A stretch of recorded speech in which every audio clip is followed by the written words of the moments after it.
doing better isn't always easy. While it is impossible to do better if you don't know better, often we still know better than we do.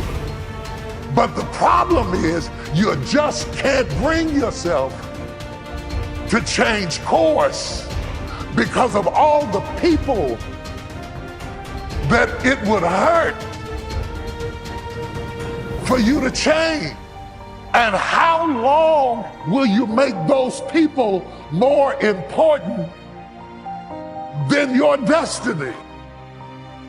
Well, the most important thing is self-esteem.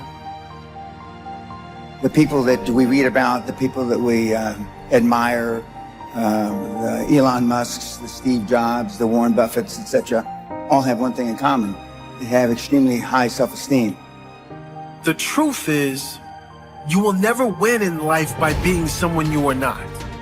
You cannot ever live the life of your dreams by settling for someone else's idea of what you should be doing with your life. You will never, ever be happy if you change who you are to fit in with others. Until you accept and embrace who you are destined to live a life at only a mere fraction of your potential. It is simply impossible to be genuinely happy when you are not genuinely yourself. You must be yourself if you want to experience your true purpose in life. Do you understand yourself and what you're trying to achieve? Are you in a place where you actually started the process of not worrying about what your parents or your friends or your spouse thinks about you? 87% of everybody that walks the face of the earth, 7.65 billion people, are unhappy. Don't you understand? Don't you get it? You think Elon Musk wants to fit in? We know the answer is no, right? You want to fit in because you had poor role models at home. Most everybody in this room is a pleaser. You've been trained, keep your head down, don't embarrass yourself, don't embarrass the family, don't say things that may not happen. And I do just the opposite. I tell you to set goals beyond your lifetime. I tell you to set goals as soon as humanly possible. If you want to change, don't expect your life to stay the same. Expect it to get harder. Expect it to actually get really, really tough. Tougher than you can even imagine right now. And this is where you can move past the boundaries that used to hold you back. Used to hold you by the neck. Now you can move towards the fulfillment that's your future. And this, you see, this is where you can finally feel the satisfaction of your work. This is when you finally get to feel that success. Now is the time for you to step up, stand out, and become the person you need to become. Your future is in your hands, and this is what sets your life up to be worth the potential that you deserve. Your power is and always has been the thing that's going to take you towards the life that you have earned.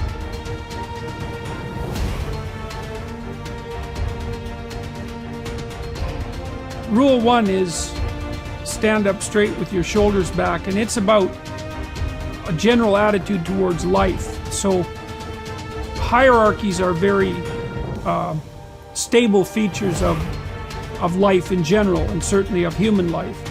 And wherever you have any system of values, you have a hierarchy, because a system of values implies that one thing is better than another. If you have a situation where one thing is better than another, then some people are better at doing it than others, and you get a hierarchy. To stand up straight with your shoulders back is a literal injunction, but also a metaphorical injunction, because what you do when you stand up like that is you kind of expose the vulnerable surfaces of your body. It's an act of courage. It's an act of taking on the voluntary responsibility of contending with hierarchical organization and uncertainty. And it's a good physical manifestation of the moral courage that's necessary to live life properly. And it's something that leaders naturally embody. And that's true not only of human beings, by the way, it's also true of animals all the way down the biological chain. So the more successful creatures, let's say, are also those who comport themselves in an upright manner. And, you know, even in our common language, to be upright is not only something that we think about physically, but also morally, right? To be an upright person is to tell the truth and to act forthrightly and to do what you say you're going to do and all of those things. So that's all of a piece. And so that's rule 1. Rule 2, which is treat yourself like you're someone responsible for helping. That's an extension of rule 1 in some sense. The idea would be that, you know, people are often ashamed and embarrassed and anxious because of their insufficiencies and failures and the incomplete nature of their characters and all the things they don't know and all of that. And so it's useful to develop and practice an ethic of detached self-regard. Like, it's not narcissism, it's not self-esteem, it's not grandiosity, it's none of that. It's just the clear realization that as other people have value and as it's necessary to treat them that way if you want anything in your relationships whatsoever to go right, so it's also necessary to develop that attitude towards yourself, despite the knowledge you have of all your inadequacies. And that's a really good thing to practice, because it requires practice, both the detachment and then that ethic of care. So, and then rule 7, which is do what is meaningful rather than what is expedient, that speaks to at what level of analysis you should be operating when you're deciding how to act. You want to act in accordance with your highest values. Now that means you have to figure out what those values are. If you act in accordance with your highest values, sometimes that makes your day-to-day operations difficult because you have to confront unpleasant truths. You have to discuss things that you'd rather avoid. It would be easier to act to decrease conflict in the moment. But it's a very bad medium to long-term strategy.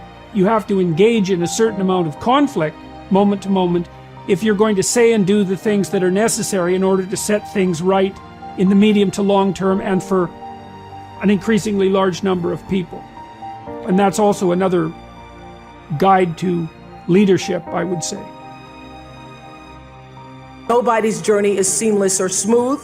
We all stumble, we all have setbacks. If things go wrong, you hit a dead end, as you will.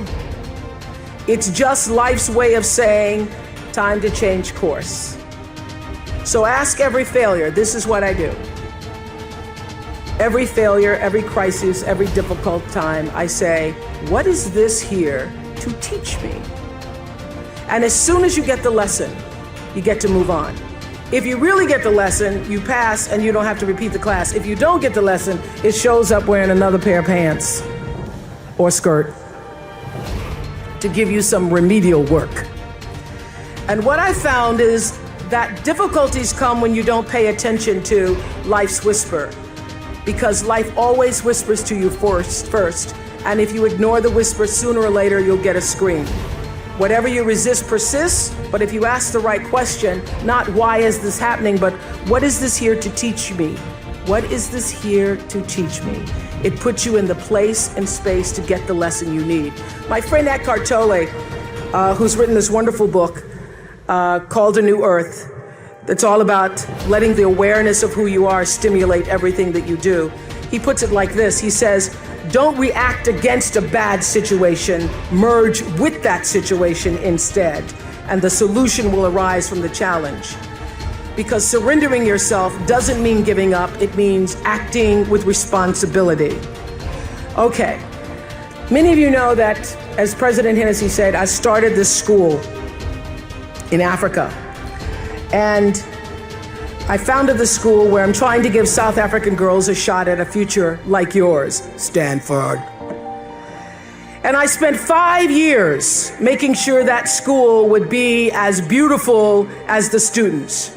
I wanted every girl to feel her worth reflected in her surroundings. So I checked every blueprint,